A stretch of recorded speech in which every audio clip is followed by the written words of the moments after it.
Daniel chapter 1, verse 1. In the 3rd year of the reign of Jehoiakim, king of Judah, Nebuchadnezzar, king of Babylon, came to Jerusalem and besieged it.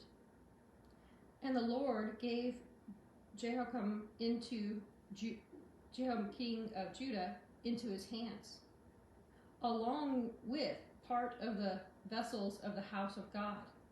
And he carried them into the land of Shinar, Babylonia, to the house of his God, and placed the vessels in the treasury of his God. And the Babylonian king told Ashpenazar,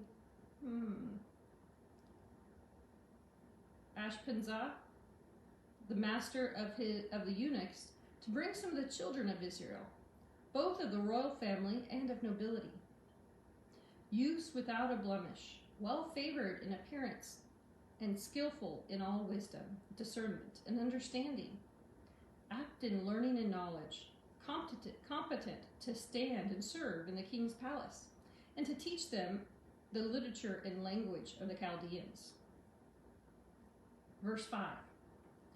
And the king assigned them a daily portion of his own rich and dainty food, and of the wine which they drank. They were to be so educated and so nourished for 3 years, and at the end of that time they might stand before the king.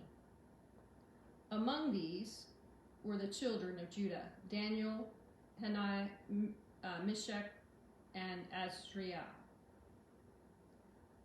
The chief of the eunuchs gave them names. Daniel he called Belteshazzar, the king's attendant, Belshazzar.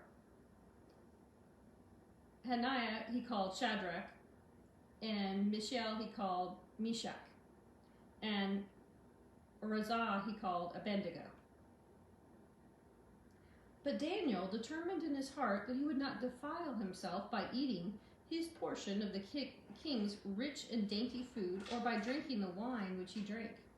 Therefore he requested of the chief and of the eunuchs that he might be allowed not to defile himself. Verse 9. Now God made Daniel to find favor, compassion, and loving kindness with the chiefs of the eunuchs. And the chief of the eunuchs said to Daniel, I fear lest my lord the king, who has appointed your food and your drink, should see your faces worse looking and more sad than any of the other youths your age. Then you would endanger my head with the king. Verse 11. Then Daniel said to the steward, whom the chief of the eunuchs had set over Daniel, Hananiah, Mishael, and Azariah, prove your servants, I beseech you. For 10 days let us be given a vegetable diet and water to drink. 14. So the man consented to them in this matter and approved them for 10 days. And at the end of 10 days it was seen that they were looking better and had taken on more flesh than all the youths who ate of the king's rich dainties. So the steward took away their rich dainties and the wine that they were drinking and gave them vegetables. As for these 4 youths, God gave them knowledge and skill in all learning and wisdom. And Daniel had understanding in all kinds of visions and dreams. Verse 18. Now at the end of the time which the king had sent for bringing all the young men in, the chief of the eunuchs brought them before Nebuchadnezzar. And the king conversed with them, and among them all none was found like Daniel, Hananiah, Mishael, and Azariah. Therefore they were assigned to stand before the king. 20. And in all matters of wisdom and understanding concerning which the king asked them, he found them 10 times better than all the learned magicians and enchanters who were in his whole realm. 21. And Daniel continued there even for the 1st year of King Cyrus, at the close of the 70 years exile in Judah in Babylonia, which Jeremiah had foretold. Daniel 2, verse 1. In the 2nd year of the reign of Nebuchadnezzar, Nebuchadnezzar had dreams, by which his spirit was troubled and agitated, and his sleep went from him.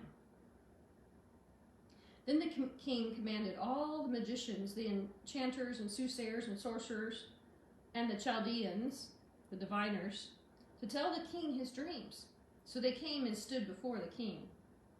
Verse 3. And the king said to them, I had a dream, and my spirit is troubled to know the dream. 4. Then the Chaldeans, diviners, to the king in Aramaic, the Syrian language, said, O king, live forever. Tell your servants the dream, and we will show you the interpretation.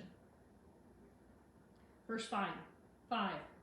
The king answered the Chaldeans, the thing is gone from me, and the decree goes forth from me, and I say it with all emphasis. If you do not make known to me the dream with its interpretation, then you shall be cut into pieces, and your houses shall be made a dunghill. Verse 6. But if you show me the dream and its interpretation, you shall receive from me gifts and rewards and great honor. So show me the dream and the interpretation of it. They answered again, let the king tell his servants the dream, and we will show the interpretation of it. And the king answered, I know with certainty that you are trying to gain time, because you see the thing is gone from me, and because you see that my word against you is sure. 9. If you will not make it known to me the dream, there is but one sentence for you, and for you have prepared lying and corrupt words to speak before me, hoping to delay your execution until time is changed. Therefore, tell me the dream, and I will know that you can tell me the interpretation of it. Verse 10. The Chaldeans answered before the king and said, there's not a man on earth who can show the king this matter, for no king, no lord, or ruler has ever asked such a thing of any magician or enchanter or Chaldean. 11. A rare and weighty thing indeed the king requires. None except the gods can reveal it to the king, and their dwelling is not with human flesh. For this cause the king was angry and very furious, and commanded that all the wise men of Babylon be destroyed. So the decree went forth, and the wise men were to be killed. And the officers sought Daniel and his companions to be slain. 14.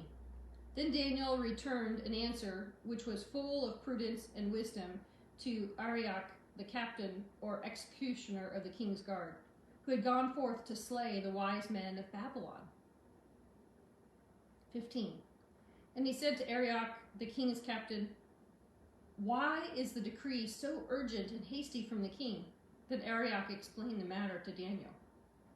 And Daniel went in and desired of the king that he would set a date and give him a time, and he would show the king's interpretation. Then Daniel went to his house, and he made the thing known to Hananiah, Mishael, and Azariah, his companions. 18. So that they would desire and request mercy of God in heaven concerning the secret, that Daniel and his companions would not perish with the rest of the wise men of Babylon. Then the secret was revealed to Daniel in a vision of the night, and Daniel blessed the God of heaven. Verse 20. Daniel answered, blessed be the name of God forever and ever, for wisdom and might are his. 21. He changes the times and the season. For he removes kings and sets up kings. He gives wisdom to the wise and knowledge to those who have understanding. 22. He reveals the deep and secret things. He knows what is in the darkness, and the light dwells with him. 23. I thank you and praise you, O God of my fathers, who has given me wisdom and might and has made known to me now what we desire of you. For you have made known to me the solution to the king's problem. 24. Therefore Daniel went to Arioch, whom the king had appointed to destroy the wise men of Babylon. And he went and said thus to him, do not destroy the wise men of Babylon. Bring me before the king, and I will show to the king the interpretation. Then Arioch brought in Daniel before the king in haste, and said thus to him, I have found a man of the captives of Judah who will make known to you, the king, the interpretation of this dream. 26. The king said to Daniel, whose name was Belteshazzar, Are you able to make known to me the dream which I have seen and the interpretation of it? 27. Daniel answered to the king, The mysterious secret which the king has demanded, neither the wise men, enchanters, magicians, or astrologers can show the king. But there is a God in heaven who reveals secrets, and he has made known to me, King Nebuchadnezzar, what is it shall be in the latter days, at the end of days. And your dream and the vision in your head upon your bed are these. 29. As for you, O king, as you were lying upon your bed, thoughts came into your mind about what should come to pass hereafter. And he who reveals secrets was making known to you what shall come to pass. 30.